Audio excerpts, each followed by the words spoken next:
ഊണിനും ചപ്പാത്തിക്കുമൊക്കെ വളരെ എളുപ്പത്തിൽ 5 മിനിറ്റിനുള്ളിൽ തന്നെ തയ്യാറാക്കി എടുക്കാവുന്ന ഒരു പരിപ്പ് തക്കാളിക്കറിയുടെ റെസിപ്പിയുമായിട്ടാണ് കേട്ടോ ഞാനിന്ന് വന്നിരിക്കുന്നത്. വളരെ എളുപ്പമാണ് തയ്യാറാക്കാൻ. അപ്പോൾ എങ്ങനെയാണ് അത് തയ്യാറാക്കുന്നതെന്ന് നമുക്ക് നോക്കാം. വളരെ പെട്ടെന്ന് തന്നെ തയ്യാറാക്കാൻ പറ്റുന്ന ഒരു കറിയാണ് കേട്ടോ ഈ പരിപ്പ് കറി. അപ്പോൾ അതിന് വേണ്ടിയിട്ട് കുറച്ച് പരിപ്പ് ഞാൻ വെള്ളത്തിലിട്ടിട്ട് കഴുകി വൃത്തിയാക്കിയതിന് ശേഷം എടുത്തിട്ടുണ്ട്. കുക്കറിലേക്ക് മാറ്റിയിട്ടുണ്ട്. അത് നികക്കെ വെള്ളം ഒഴിച്ചിട്ട് കുക്കറിൽ വെച്ചിട്ടുണ്ട്. ഇനി ഇതിലേക്ക് ഒരു 1/4 ടീസ്പൂണോളം മഞ്ഞൾപ്പൊടി ചേർക്കുന്നുണ്ട്. ഉപ്പ് ഇപ്പോൾ ചേർക്കുന്നില്ല. ഒരു 2 വിസിൽ വരുന്നത് വരെ ഇതൊന്ന് നമുക്ക് വേവിച്ചെടുക്കാം കേട്ടോ. 2 വിസിൽ വന്ന് അതിൻ്റെ ആവിയൊക്കെ പോയപ്പോൾ കുക്കറൊന്ന് തുറന്ന് നോക്കിയിട്ടുണ്ട്. പരിപ്പ് പകുതി വേവായിട്ടുണ്ട്. ഈ സമയത്ത് നമുക്കിതിലേക്ക് കുറച്ച് കറിവേപ്പില, അതുപോലെ തന്നെ 4 പച്ചമുളക് നടുകെ കീറിയത്, ഒരു തക്കാളി എന്നിവ നമുക്കിതിലേക്ക് ചേർത്ത് കൊടുക്കാം. എന്നിട്ടിത് ഒന്നുകൂടി നമുക്ക് അടച്ച് ഒരു 2 വിസിൽ കൂടി വരുന്നത് വരെ വേവിച്ചെടുക്കാം.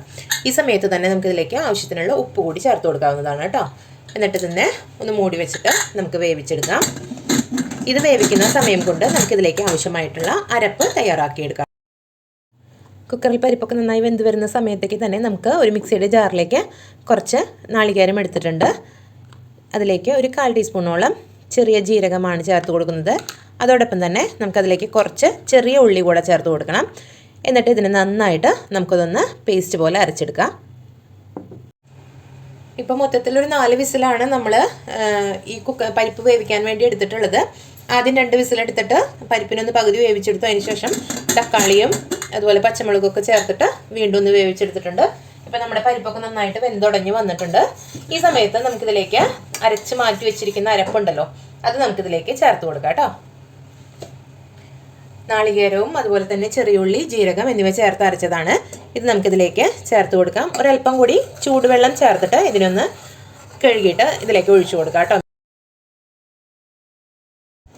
മിക്സിയുടെ ജാറിലേക്ക് ഒരല്പം കൂടി ചൂടുവെള്ളം ചേർത്തിട്ട് അതും കൂടി ഒഴിച്ചു കൊടുക്കുന്നുണ്ട്. ഇനി ഇത് നന്നായിട്ടൊന്ന് തിളപ്പിച്ചെടുക്കാം നമുക്ക്. ഇപ്പം നമ്മുടെ അരപ്പൊക്കെ നന്നായി തിളച്ച് വന്നിട്ടുണ്ട്. ഈ സമയത്ത് നമുക്ക് ഇതിനെ അടുപ്പിൽ നിന്ന് മാറ്റിയതിന് ശേഷം ഇതിലേക്കുള്ള വറവ് തയ്യാറാക്കി ഒഴിക്കാനുള്ളത് ഒരു പാത്രം, ഒരു കടായി അടുപ്പത്തേക്ക് വെച്ച് കൊടുത്തിട്ടുണ്ട്. ഇതൊന്ന് ചൂടായി വരുന്ന സമയത്ത് നമുക്കിതിലേക്ക് ആവശ്യത്തിന് വെളിച്ചെണ്ണ ചേർത്ത് കൊടുക്കാം. കടായി ഒന്ന് ചൂടായി വന്ന സമയത്ത് അതിലേക്ക് ആവശ്യത്തിനുള്ള വെളിച്ചെണ്ണ ചേർത്ത് കൊടുത്തിട്ടുണ്ട്. ഇനി ഇതിലേക്ക് ആദ്യമായിട്ട് ചേർക്കുന്നത് കുറച്ച് കടുകാണ്.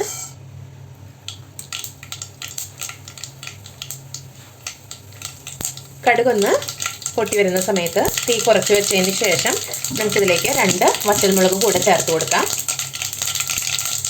2 വറ്റൽമുളകിനെ നടുകിൽ പിളർന്നതാണ്, അതുകൂടി നമുക്കിതിലേക്ക് ചേർത്ത് കൊടുക്കാം. ഇനി നമുക്ക് തീ ഓഫ് ചെയ്തതിന് ശേഷം നമുക്കിതിലേക്ക് കുറച്ച് കറിവേപ്പില കൂടി ചേർത്ത് കൊടുക്കാം.